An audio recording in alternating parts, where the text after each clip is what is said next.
everyone, it's me, and it's Fargo. Anyway, like the video. You should like the video and subscribe for Fargo. Oh, here he is. You know what? I love him. Actually gonna be like a 2-month update on like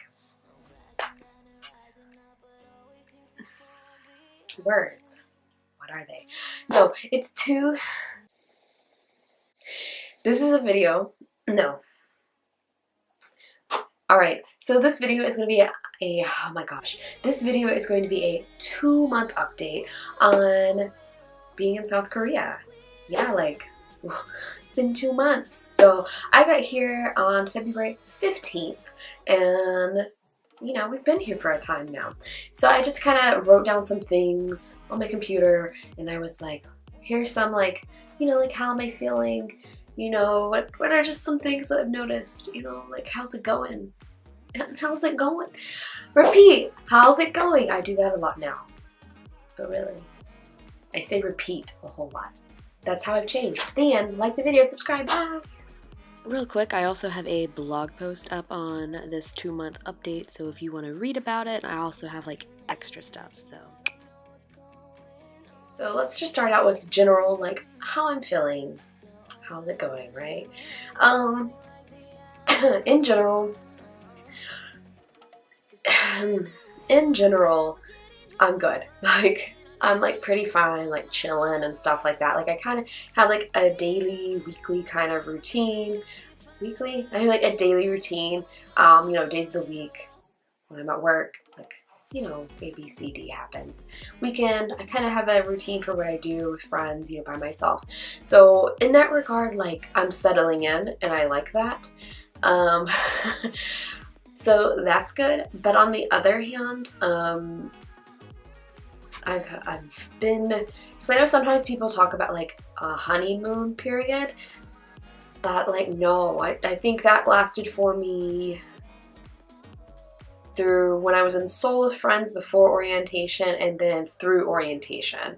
So so basically February 15th until what, February 20th, 28th, I was like pretty like, oh my gosh, everything's so new and great and stuff. Oh, what can we get into? But after orientation, I was very much not that way anymore. I was very much like, holy shit, Sarah, you have made the biggest mistake of your life. Oh my god. And that's just being really honest. I absolutely remember coming into this apartment right after I had messed with a teacher at my school and stuff like that, and she had taken me around. We had gone to like lunch, and we'd gone to the school, met the principal and all of that. And I remember coming back here, and we'd already moved all my like my suitcases in here and stuff, so like I came in here, and I remember I sat down on this bed, and I just stared like into the middle distance, and I was like, this is bad. I was like, maybe I should go home. It was really hard. Like, it sounds super dramatic even for me to talk about, even though like I'm the one that went through it. It's still like, I'm like, that's dramatic, but it was absolutely how I felt. I was like, I've made a mistake. I need to go home. This is not for me. Sarah, you're stupid. And I still had several days like that. The first like week or two of like starting, where I would like come home or something like that, or I'd be sitting at my desk at work, and I would have that feeling again where I was like, no. Like, but I haven't really had that strong feeling lately. Like every now and then I'm like, what's stopping me from getting on a plane? But like in general, I'm not like, I gotta get out now. Like, I'm not like that. It definitely is not a honeymoon over here. I'm not like, oh, everything's so great. Like, I think I have a pretty realistic about things, and I think I'm just kind of in the middle with things for the most part. I'm also eating a lot of meat here, like a lot more. Like, I realistically think the last 2 months I've probably eaten more meat than I've eaten in like a year or two in the US. And it sounds like, no way, Sarah. But like in general, I don't eat a lot of meat, but I told myself before coming, I was like, you know what, we're gonna be open to most things. Like, I'm not doing any live octopus. No, I'm not doing that. But like, I told myself, I was like, we're gonna be open to things. And yeah, you don't eat steak. You don't like eat beef unless it's in a very thin hamburger patty, whatever. You only eat pork if it's bacon, but we're gonna be more flexible here. And I have been more flexible here. I've been a lot more willing to just try random things, especially with meat. I have gone to Korean barbecue now three times, and I've like liked it every time. So like I'm trying things and stuff like that, and I just find it very surprising that I've had so much meat here. They do eat a lot of meat here, but like it's just funny to me that I've probably had more than I've had in like a year and 2 months. Teaching, I've been here for 2 months, but I've only been teaching for like a little more than a month. And I still do not know all of my kids' names, and I still don't recognize them all outside of school. So I don't usually see them a lot outside of school because I don't live like near my school.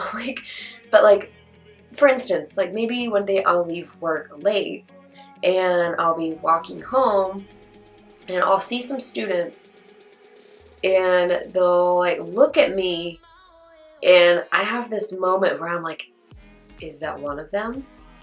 And if they don't say anything to me, like if they're not like, oh, hello, like then I'm like, nope, they must not be. But then I'm like, what if they are, but they're expecting me to say something? So I really don't recognize a fair amount of them. There are definitely ones that I definitely am like, oh yeah, that's one of my 5th graders. Yeah, that's a couple of my 3rd graders. Things like that. But for the most part, like it's just hard for me to recognize. But usually they'll say hi to me, so like I don't usually have to worry that long. They'll just be like, oh my gosh, hi Sarah, teacher, and I'm like, what up, y'all? I've also learned that Paris baguette is life. Okay, like Paris baguette's great, and they're like fucking everywhere. Like they're everywhere. It's like a cafe. Some of them are pretty big, some of them are smaller. The one that's right by me is actually really small. However,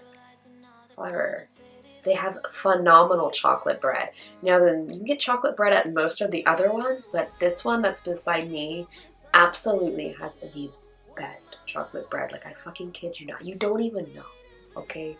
Me and my friend that have had it there have discussed about how it is better than the others we've had, and it's like a real life thing. Chocolate bread is a blessing, okay? You don't even know what you're missing out on. But Paris baguette, it's life, it's good. Get like everything there.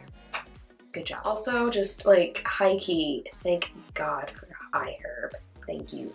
iHerb has been a lifesaver. So iHerb I think is like actually like a US brand. I'm actually pretty sure they are. Like not a brand, but like a company, online retailer.